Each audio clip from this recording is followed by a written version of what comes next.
Fala pessoal, tudo bem? Deixa eu fazer uma pergunta rápida e muito importante. Quanto você acha que consegue acumular de patrimônio se investir R$ 200 por mês dos 25 aos 60 anos de idade? A maioria das pessoas vai chutar uns 80 mil, talvez 100 mil, quem sabe até 200 mil. Mas deixa eu te mostrar que a resposta dessa pergunta é melhor do que você está imaginando. O valor real do patrimônio com a rentabilidade média de 10% ao ano, que não é nada absurdo, só a título de comparação, a nossa taxa de juros atualmente está em 14,5% ao ano.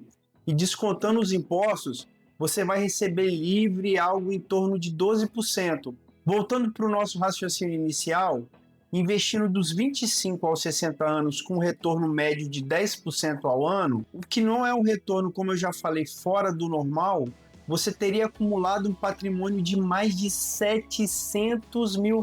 Isso mesmo, deixa eu repetir.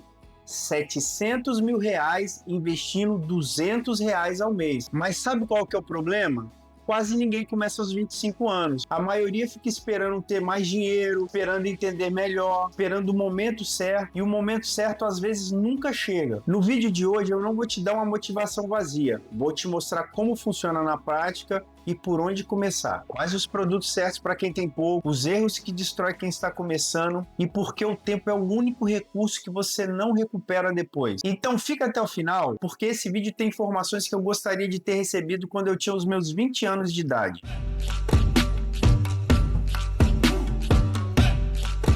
Quando eu pergunto para alguns amigos ou familiares por que eles não investem, eu sempre recebo as mesmas respostas. Não sobra nada no final do mês, meu salário é baixo demais. E sabe o que é mais curioso? As pesquisas mostram que o comportamento financeiro das pessoas não mudam quando o salário aumenta. Normalmente, quando a renda sobe, os gastos sobem juntos. É o que os economistas chamam de inflação do estilo de vida. Não é o valor que você ganha que define se você vai ou não construir patrimônio. É o que você faz com esse valor. Vou te dar um exemplo concreto. Dois amigos, mesma idade, 25 anos, mesmo salário, R$ 3 mil. O primeiro sempre gastava tudo e só começou a investir depois dos 40 anos. Ele se organizou e começou a aportar mensalmente R$ 500. O segundo investidor, desde jovem, sempre apertava o cinto e começou a investir R$ 200 por mês com 25 anos de idade. Aos 60 anos, com 10% de rentabilidade anual, que não é nada fora do normal, o primeiro, com investimento de R$ 500, acumulou cerca de 380 mil em 20 anos de investimento. O segundo, apenas com R$ 200 mensais, conseguiu acumular mais de R$ 700 mil, só que com 35 anos de investimento. O segundo exemplo, com menos dinheiro por mês, mas com 15 anos a mais investido, conseguiu acumular praticamente o dobro do primeiro. Isso não é magia, é pura matemática. É o que os juros compostos fazem quando o tempo trabalha a seu favor. E o que eu quero que fique bem claro aqui é a seguinte reflexão: investir não começa na corretora, começa na decisão que você toma de separar uma parte que você recebe antes de gastar. Simples assim. E pensa comigo, tem que separar o aporte antes de gastar, porque o que sobra nunca vira investimento. Agora, meus amigos, vou te explicar os juros compostos de um jeito que vai ficar na sua cabeça para sempre. Você investe R$ 1.000 e no primeiro ano você tem um rendimento de 10%. Então, automaticamente, você vai ter R$ 1.100. No segundo ano, os 10% não vão incidir sobre os 1.000, os 1.000 originais, vão incidir sobre os 1.100. Agora você vai ter R$ 1.210. Já no terceiro ano, com essa mesma taxa de retorno, sobre os 1.210, aí você passa a ter 1.331. Parece pouco, não é? Só que depois de 30 anos, aqueles R$ 1.000 iniciais viraram mais de R$ 17 mil sem você ter feito nada, apenas deixando o seu dinheiro parado trabalhando por você. Agora pega esse raciocínio e imagina o seguinte: além do valor inicial, todos os meses você aporta um pouco a mais, isso regularmente ao longo da sua caminhada. Já imaginou esse número? Isso vai ficar impressionante. Tem um detalhe que a maioria das pessoas ignora: no começo o crescimento parece lento demais. Nos primeiros anos você olha o saldo e pensa, poxa, isso nunca vai dar em nada. E é exatamente aqui que a maioria desiste. Por quê? Porque o comportamento dos juros compostos não é linear. Ele é exponencial, ou seja, ele começa devagar e com a medida do tempo ele vai acelerando. E aí o que acontece? O mais importante, a curva é plana no início, só que praticamente ela é vertical no final. Se você desistir no início, você só vai ver uma reta. Mas se você conseguir passar por essa fase de incertezas, lá na frente você vai ver o resultado dos seus esforços. E o melhor de tudo, em uma curva impressionante de crescimento do seu patrimônio. Agora vamos para a parte que eu acredito que você veio buscar aqui. Por onde começar na prática? Eu vou dividir isso em 3 etapas e você precisa seguir exatamente essa ordem. A primeira etapa é a seguinte: a reserva de emergência. Eu não vou me alongar muito nesse tema porque já tem vídeo no canal tratando exatamente sobre essa parte, que é uma parte essencial dos nossos investimentos. Mas de forma bem objetiva, eu vou te passar o que eu penso sobre a reserva de emergência. A reserva de emergência, para mim, ela serve para uma coisa só: te proteger de imprevistos, sem te obrigar a resgatar os seus investimentos na pior hora possível. Agora vamos para a segunda etapa, a renda fixa. Para que serve a renda fixa? A renda fixa serve para construir a nossa base. Com a reserva formada, você começa a construir de verdade o seu patrimônio. Para iniciantes, renda fixa é o melhor ponto de partida. E aí eu te pergunto, por quê? Porque ela tem previsibilidade. Você sabe mais ou menos quanto vai ganhar, o risco é baixo e ajuda a criar o hábito de investir sem te deixar ansioso. Na renda fixa temos o Tesouro Direto, que são os títulos do governo federal. O Tesouro Direto é o investimento mais seguro do país. Você empresta dinheiro para o governo e recebe com juros. Você começa com menos de R$50. Existe basicamente 3 tipos de título no Tesouro Direto. Esses títulos estão à disposição para qualquer investidor. E o primeiro que eu vou tratar aqui é o Tesouro Selic, que é um pós-fixado, ou seja, você recebe conforme a variação da taxa de juros do país. Essa taxa não é fixa, essa modalidade é ideal para reserva de emergência, pois o montante principal nunca será inferior ao valor aplicado. Você nunca vai resgatar um valor menor do que o que foi investido. E isso é muito importante. Depois do Tesouro Selic, nós temos o Tesouro Pré-fixado, que é uma certa variação, que da mesma forma do Tesouro Selic, o valor do resgate nunca vai ser inferior ao valor que foi investido. A grande diferença é que a taxa contratada ela é fixa. Pode ser muito bom ou nem tanto. Vou tentar te explicar. Veja só o exemplo. Você contrata uma taxa de 12% por um período pré-determinado. Pode ser de 2 anos, 3 anos, 5 anos, enfim. Independente do período, essa taxa é uma taxa fixa. Você contratou 12% em 2026, em 2030 ou até quando for o seu título, essa taxa será os mesmos 12%. Ou seja, essa taxa é contínua. Seguindo o exemplo, se a taxa de juros cair para 5% ao ano, você continua recebendo seus 12%, mas o contrário também acontece. Se por um acaso essa taxa de juros subir para 20% ao ano, você vai continuar recebendo seus 12%. Resumindo, é muito seguro, mas você pode ganhar ou mais ou menos da taxa de juro.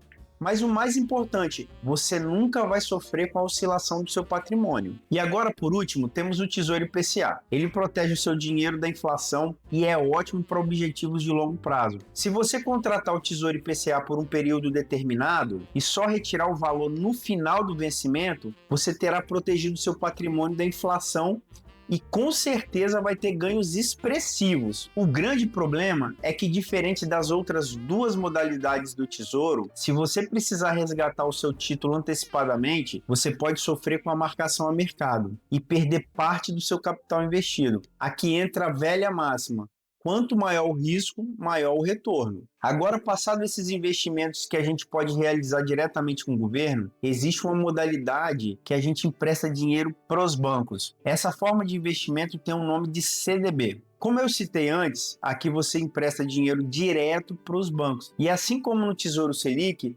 você vai receber o seu retorno com as taxas de juros do momento da aplicação. A grande diferença é que, na teoria, esse empréstimo é um pouco mais arriscado do que emprestar para o governo.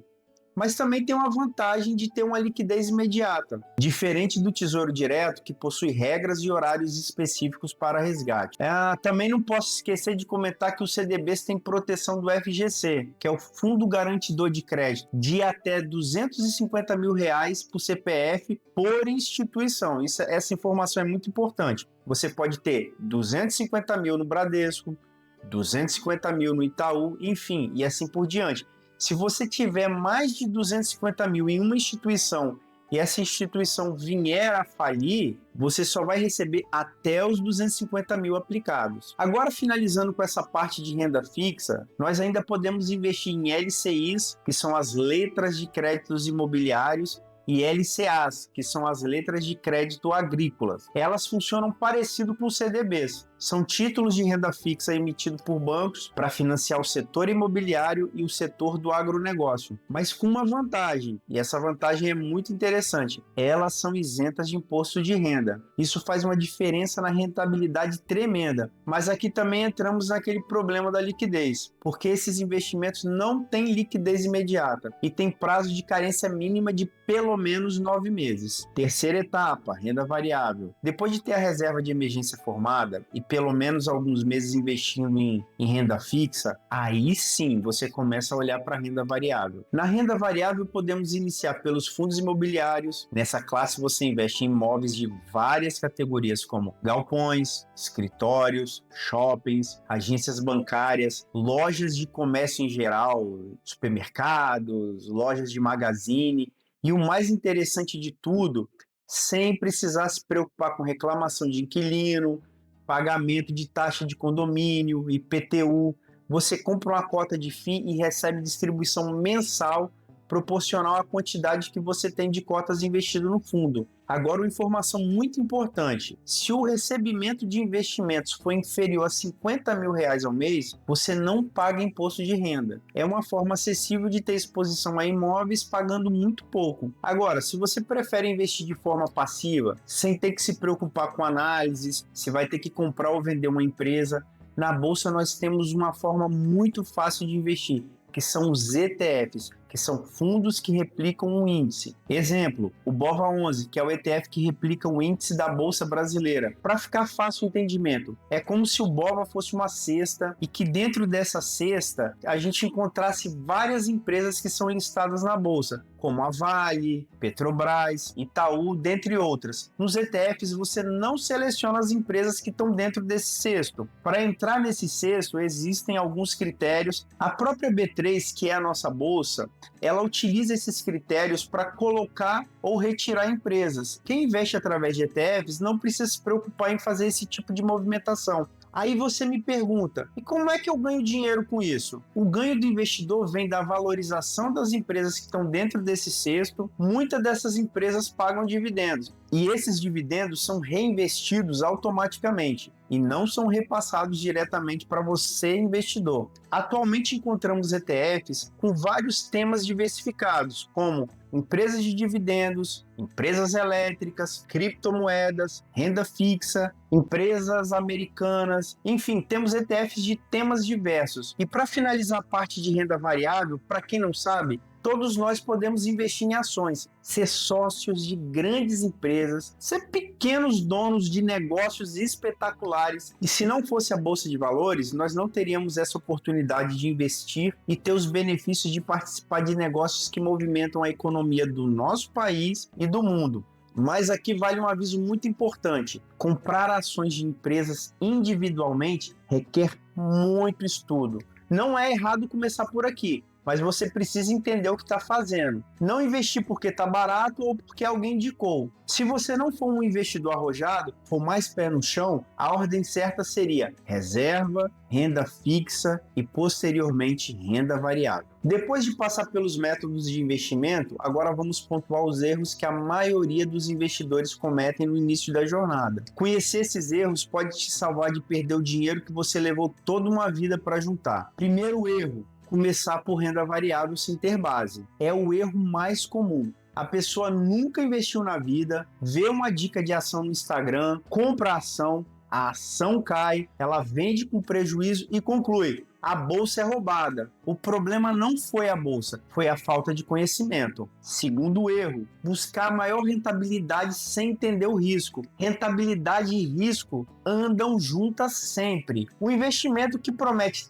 3% ao mês, ou seja, 36% ao ano, enquanto o CDI paga 10% ao ano, está te dizendo alguma coisa. Ou o risco é absurdo ou é golpe. Como diz os especialistas, não existe almoço grátis no mercado financeiro. Terceiro erro: resgatar na queda. Quem investe em renda variável vai ver o patrimônio cair em algum momento, não tem jeito. Isso é certo. A tendência da bolsa no longo prazo é de crescimento, mas esse crescimento não é linear. Ele oscila no curto prazo, ele sobe, ele desce, mas a tendência é sempre de crescimento. Para você ter uma ideia da oscilação, o Ibovespa caiu mais de 40% em 2020, na época da pandemia. Quem vendeu no fundo realizou prejuízo. Quem segurou, continuou, foi aportando, se recuperou e lucrou. A pior decisão financeira que existe é vender no momento de pânico. Quarto erro, investir às sobras. Se você espera sobrar dinheiro para investir,